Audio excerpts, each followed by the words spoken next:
યુદ્ધની સ્થિતિ વચ્ચે રાંધણ ગેસના સપ્લાય અંગે લોકો અસમંજસમાં છે, પરંતુ યાત્રાધામ અંબાજી ખાતે દરરોજ 5,000 ઉપરાંત યાત્રિકોને નિઃશુલ્ક ભોજન પીરસવામાં આવે છે।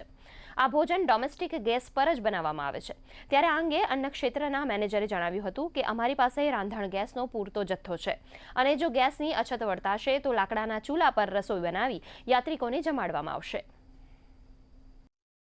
જરૂરિયાત મુજબ જ ગેસ સિલિન્ડર લેવા માટે વિનંતી કરવામાં આવે છે તથા બે બુકિંગ વચ્ચે સરકારશ્રી દ્વારા 25 દિવસનો સમયગાળો રાખવાનો નિર્ણય પણ કરવામાં આવેલો છે।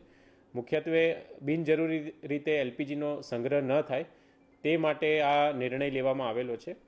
આ ઉપરાંત જિલ્લામાં કોઈપણ ઇસમ દ્વારા એલપીજી સિલિન્ડરનો અનધિકૃત સંગ્રહ કે કાળાબજારી કે નિયત કરતાં વધુ ભાવ વસૂલ કરતા જણાશે તો આવશ્યક ચીજ વસ્તુ અધિનિયમ અને એલપીજી કંટ્રોલ ઓર્ડર હેઠળ ફોજદારી પગલાં પણ લેવામાં આવશે। આ ભોજનાલયમાં તમામ પ્રકારની રસોઈ ડોમેસ્ટિક ગેસથી બનાવવામાં આવે છે અને હાલમાં ગેસની કોઈ અછત જણાતી નથી અને આગામી સમય માટે મંદિર ટ્રસ્ટ દ્વારા પૂરતી વ્યવસ્થા કરવામાં આવેલી છે। તેમ છતાં ક્યારેક જો ગેસના પ્રશ્નોની ઉપસ્થિત થશે તો લાકડાના સંચાલિત ભઠ્ઠાની પણ તૈયારી રાખેલ છે, જેથી યાત્રિકોને આવી નિઃશુલ્ક ભોજન વ્યવસ્થાનો લાભ મળી શકે। અમારી હોટલમાં આગળથી એજન્સીએ અમને એવું કીધું છે કે ભાઈ હવે અમારી પાસે આગળ કોમર્શિયલ બોટલો ના છે, ધામમાં અંબાજી પબ્લિક આવવાનું લગભગ ઓછું થઈ જાય એવું લાગી રહ્યું છે। એના માટે અમારે સરકારશ્રીને એવી વિનંતી છે કે અમને કોમર્શિયલ અમુક વધારે નહીં તો અમુક ચાલુ થાય એટલો 1-2 બોટલ બી અમે બીજા કોલસાનો લાકડાનો ઉપયોગ કરીએ, અમારું જે જરૂરિયાત જે ગેસ ઉપર થાય એટલું અમને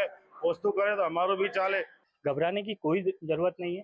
कुछ रेशियो जो एलपीजी सेक्टर में पैनिक बुकिंग के कारण बढ़े हैं, उसके कारण थोड़ी सप्लाई ऊपर नीचे हुई है। हम भी मानते हैं कि जो सिलेंडर डिलीवर्ड हो रहे थे वो समय पर नहीं हो पा रहे, तो 4-5 दिन के गैप से सिलेंडर डिलीवरी हमको कर दी जा रही है और भारत सरकार इसमें लगी हुई है। आपको समय पर सिलेंडर दे दिया जाएगा, ये आश्वासन हम देते हैं।